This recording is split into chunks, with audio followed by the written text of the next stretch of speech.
नमस्ते। आप सभी से अनुरोध है कि कृपया मेरी चैनल को सब्सक्राइब करें, वीडियो को लाइक करें और ऊपर दिख रहे क्यूआर को स्कैन करके पत्रम पुष्पम से सहयोग करें। जिंदगी जब्र है और जब्र के आसार नहीं, हाय इस कैद को जेल व जंजीर भी दरकार नहीं।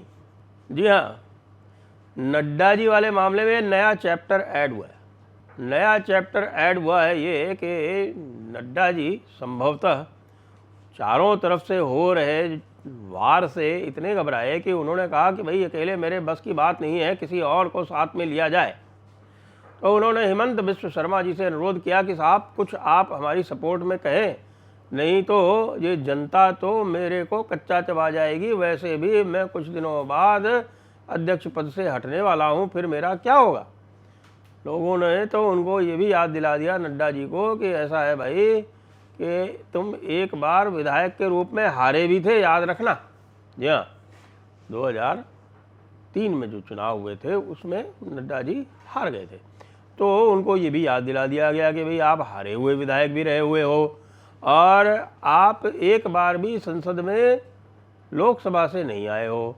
2012 से नड्डा जी जो हैं वो लगातार वहाँ पर राज्यसभा से निर्वाचित होते हुए आते रहे और अध्यक्ष भी बना दिया गया उनको। क्यों बना दिया गया किसी को पता नहीं, क्या योग्यता थी किसी को पता नहीं। जो भी था कुछ तो योग्यता रही ही होगी ना, कुछ तो देखा ही होगा लोगों ने, तो उनको बना दिया गया। ये भी कहते हैं कि नड्डा जी जब अध्यक्ष थे तो वो अधिकतर कार्य जो थे वो घर से ही निपटा लिया करते थे। जो दूसरे अध्यक्ष हुआ करते थे जैसे अमित शाह इत्यादि जब अध्यक्ष थे, तो अमित शाह जैसे अध्यक्ष तो वो 24/7 हैंड्स ऑन रहते थे और ऑफिस से ही सारा काम किया करते थे। लेकिन इधर मामला कुछ अलग ही बताया जा रहा था। तो अब हेमंत बिश्व शर्मा जी को उन्होंने लगाया और हेमंत बिश्व शर्मा जी ने उनके समर्थन में लंबी चौड़ी एक पोस्ट लिखी, काफ़ी लंबी चौड़ी पोस्ट लिखी। उसमें उन्होंने उसका जो डायरेक्शन था वो थोड़ा सा मोड़ दिया, डायरेक्शन उसको मोड़ दिया। लेकिन साहब ये जो शेर मैंने सुनाया आपको कि ज़िंदगी जब्र है, ज़िंदगी जब्र का मतलब होता है, कोई समझा दूँ आपको। जब्र का मतलब कि ज़िंदगी दबाव वाली होती है। जब्र का मतलब होता है दबाव, ज़बरदस्ती वगैरह क्या। तो ज़िंदगी जब्र है, ज़िंदगी जो है वो दबाव से भरी हुई है और जब्र के आसार नहीं। लेकिन दबाव है और है भी नहीं, आसार भी नहीं है। ज़िंदगी तो जब्र है, जब्र के आसार नहीं।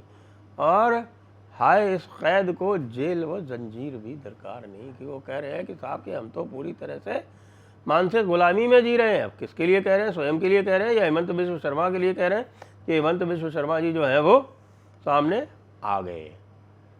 तो स्थिति जो है वो विचित्र बन गई। विचित्र यह बन गई कि साहब एक तो निशिकांत दुबे की लोकप्रियता इस समय आसमान छू रही है और सब कह रहे हैं कि भाई यदि सांसद हो तो निशिकांत दुबे जैसे हो, ना कि जेपी नड्डा जैसे।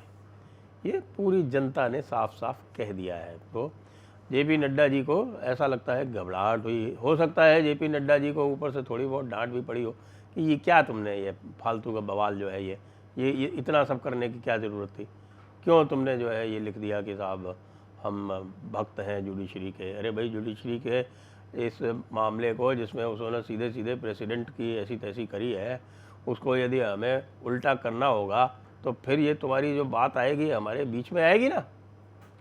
तो हेमंत बिश्व शर्मा जी ने उसको दूसरा मोड़ दिया और उन्होंने जयराम रमेश ने जो कुछ कहा था निशिकांत दुबे के लिए, वो उसको उन्होंने आधार बनाया और ये कहा कि भाई ये ऐसा है कि कांग्रेसियों को ऐसा कुछ कहने के लिए पहले 10 बार अपने गिरेबान में झांकना चाहिए, क्योंकि कांग्रेसियों ने जितनी ऐसी तैसी की है सुप्रीम कोर्ट की और जितनी बदतमीज़ियाँ की हैं सुप्रीम कोर्ट की, उतनी आज तक किसी ने नहीं की।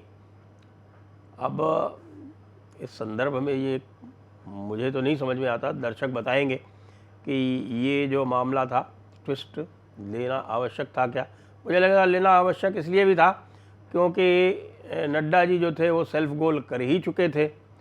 तो नड्डा जी के सेल्फ गोल का कोई जस्टिफिकेशन देना था तो इसको इस प्रकार से वो देने का प्रयास कर रहे थे कि भाई कि बीजेपी ने प्रिंसिपल्ड पोजीशन मेंटेन कर रखी है, कहा बीजेपी ने एक प्रिंसिपल्ड पोजीशन मेंटेन कर रखी है, ऐसा हेमंत बिश्व शर्मा ने कहा। लेकिन कांग्रेस पार्टी जो है, अच्छा ये भी कहा कि नड्डा जी ने कहा कि ये पर्सनल ओपिनियन थे और not reflective of parties stand. लेकिन ऐसा इतना ही नहीं कहा था उन्होंने कहा था कि उनको हमने निर्देश दे दिया है और इसको हम रिजेक्ट करते हैं, मैं सिरे से खारिज करते हैं, और साहब हम तो बिल्कुल भक्त हैं, जुडिशरी के कदमों में पड़े हुए हैं और जैसा जुडिशरी कहेगी, जैसी लात मारेगी वैसी लात खाने को तैयार है। इस तरह की बात कही थी नड्डा जी ने। और ये हेमंत बिश्व शर्मा जी ने पहले उसको डाइल्यूट किया और डाइल्यूट करके उसको ले आए कांग्रेस के ऊपर।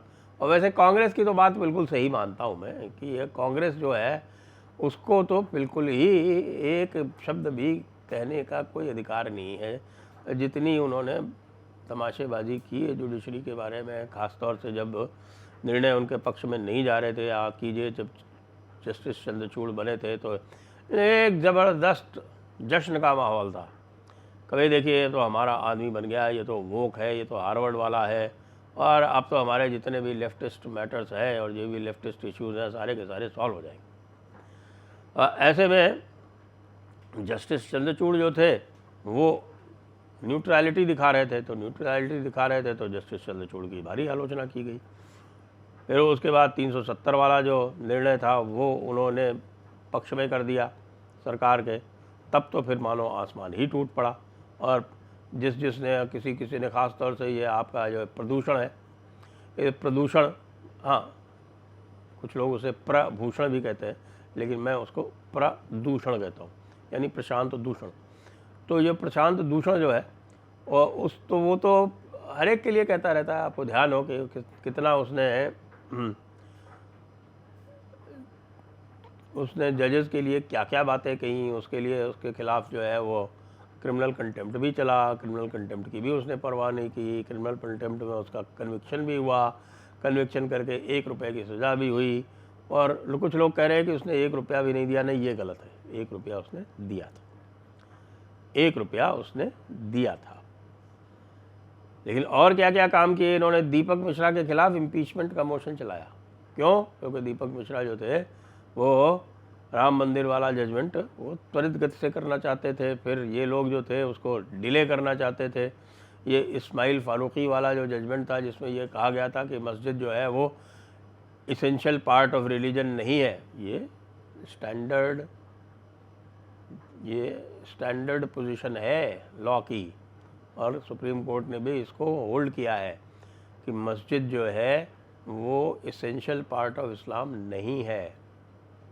बात सही भी है, क्योंकि जो इसेंशियल पार्ट ऑफ इस्लाम है वो तो है साहब तौहीद, नमाज, ज़कात, हज, और आपका क्या बोलते हैं